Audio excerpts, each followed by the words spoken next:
Alrighty, 2.7. We're going to talk about piecewise functions today. So, what a piecewise function is a function that is a combination of equations that respond to part of the domain. Now, domain is just your x values. So, on a graph, left to right. So, looking at this example here, it's already done for you. They want the line of 2x minus 1 to be graphed when x is less than or equal to 1. So I kind of like to call it its splitting point, where you're splitting this piecewise function into its two functions. Sometimes you're going to get more than two. We're going to stick to 2 for now. But that splitting point happens at 1 for these two.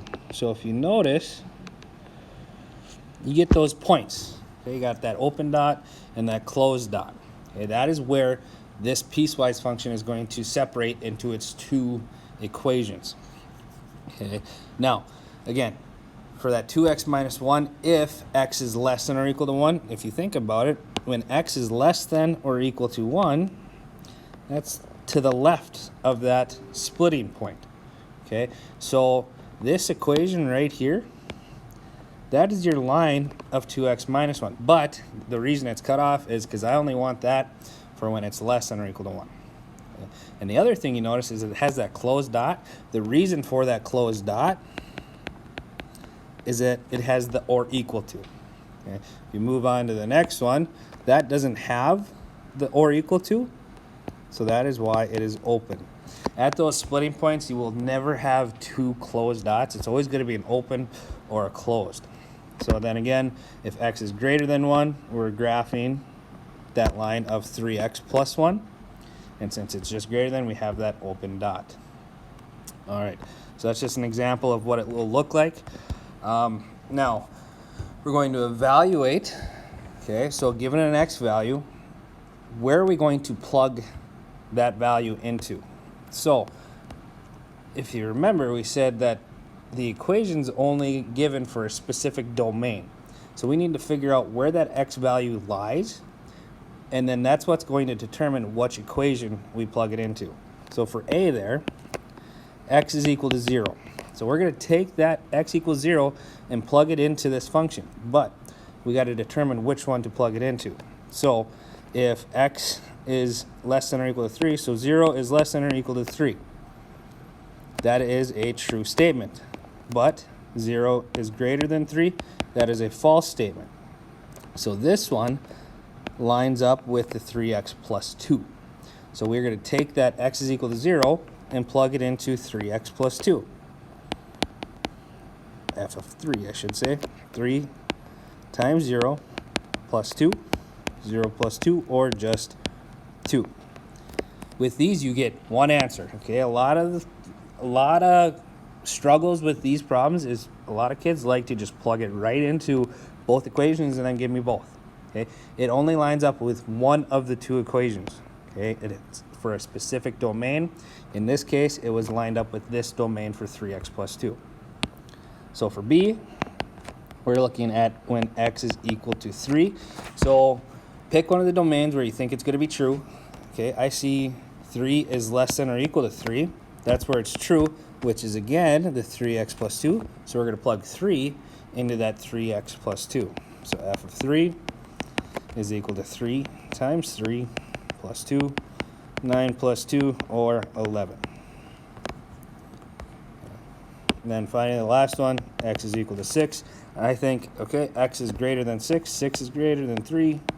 So in this case, we are plugging it into the x minus 1. So f of 6 is equal to 6 minus 1, or 5.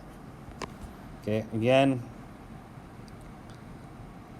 biggest mistakes I see is students plugging it into both equations. It's only for a specific domain, so we need to plug it into one of the two. All right, so that's evaluating these piecewise functions. Now let's go ahead and graph. So we're going to have a 3-step process here to do this. First thing we're going to do is we're going to make as many t-charts as functions that we have. So like in these ones, this one we had 2 functions. Well, we have 1 function, but 2 equations that correlate with that function. So we'd make 2 t-charts. Okay, then we're going to find 2 points for each of those, because as of right now, those equations are just going to be lines. So again, we only need 2 points to make a line. One being the end point of the function, or that's where I called it that splitting point. And then we're going to state the domain and range of that piecewise. So graph the function. So what I'm going to look at is the domain statements here. That's where the if x is greater than 2, if x is less than or equal to 2. So this graph here is going to split at 2.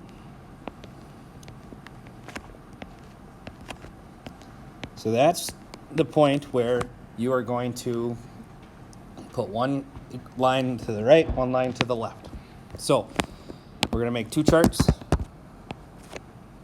Okay, so the blue is going to be the 3x minus 4. Just a little xy table. Okay, green will be the negative x plus 1. Another xy table there, t-chart. And it said we're going to put the end point, okay, or that splitting point. So we're going to have 2 and 2. That's where those splitting points were. Okay, now for the 3x minus 4, we want to value that as x is greater than 2. So if you think about it, what's not greater than 2? I'm going to say 3. Pick easy values. Okay, sometimes we're going to get fractions with our that are coefficient with the variable. So sometimes different values are going to work better. We'll get to some examples of that in homework and everything. So probably a good time to ask questions on those. So then for the negative x plus 1, I want something that's less than or equal to 2. We got the 2, but then less than, let's just say 1. Or you could use 0 or negative 1, anything. So and then we're going to take that x value, plug it in. So 3 times 2 minus 4. That's going to be 6 minus 4 or 2. For 3, 3 times 3 minus 4. 9 minus 4 or 5. So and then from there, we have ordered pairs. 2, 2. Now, the other thing we need to remember, at those endpoints, we need to have open or closed. For the blue, or the 3x minus 4, we have just greater than. So this point of 2, 2, that's going to be an open dot. So 2, 2, open. And then we also have 3, 5.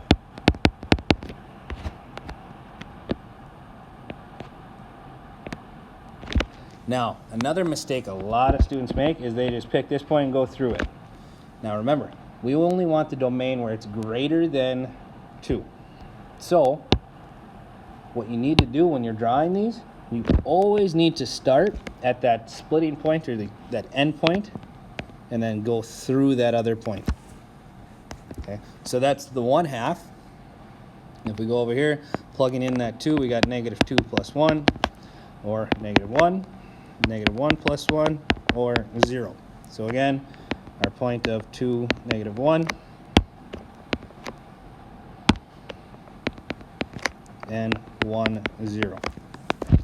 And then since we, at here, we got or equal to, we're going to have a closed dot. So at this one, closed. At that other one, it was open. So 2, negative 1. Closed dot, 1, 0. Okay. Again, start at your your splitting point or your end point and go through that other point. Okay, nice little double check I like to do. So if 3x minus 4, we got the blue, I should have a positive slope. And again, when we check slope, you read it from left to right. So when you read this from left to right, you're going up like we should. Same thing with the other one. We got a negative slope, so from left to right, I'm going down like I should with that negative slope. A lot of people like to make the mistake of starting at that endpoint and checking the slope that way and think that that green one is positive slope. Always read slope from left to right. Okay, that's graphing. Okay, we'll do one more example. Here's, we got the fractions here now. Okay, and again, we got that splitting point at 2. Now, when you do this, if you are marking off this splitting point, make sure it's a dashed line because that's technically not part of your graph. So make sure it's a dashed line. If it's a solid, that will be counted wrong. All right, so again, we got 2 T-charts. we're going to do the 2/3 x plus 2/3 in red. Okay, xy. And we got to do our splitting point, and then if I'm thinking about this, I want an easy value to multiply by 2/3. And since it's greater than something greater, 3 is greater, that'll make things a little bit easier. Okay, so 2/3 times 2 plus 2/3. That's going to give us 4/3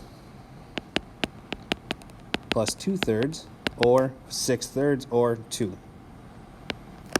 For the next one, 2/3 times 3 plus 2/3. That's going to 2/3 times 3. Those just end up canceling out because 6/3 are 2. So 2 plus 2/3. And then, so that's 2.666, or 2 2/3. For our sake, we'll just do 2 2/3, and we're just going to get as close as we can. Okay, now let's determine.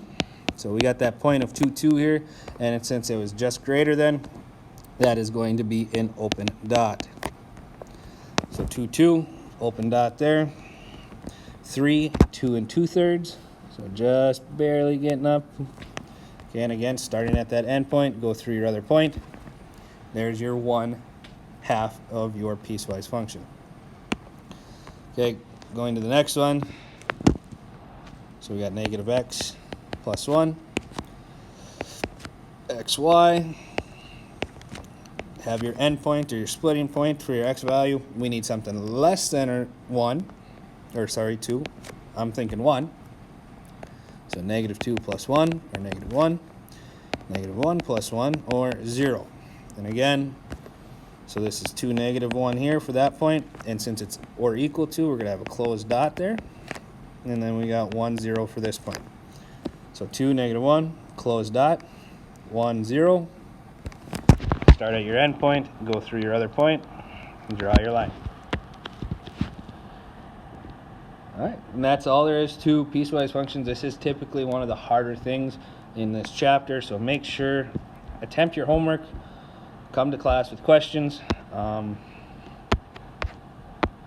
For that last problem, I did that one there. That one's a little more difficult. This is what we call a step function. Split it up into 4 equations in the piecewise. If you have questions on that, make sure to bring that to class as well. I'll probably explain that a little bit in class. So other than that, your homework,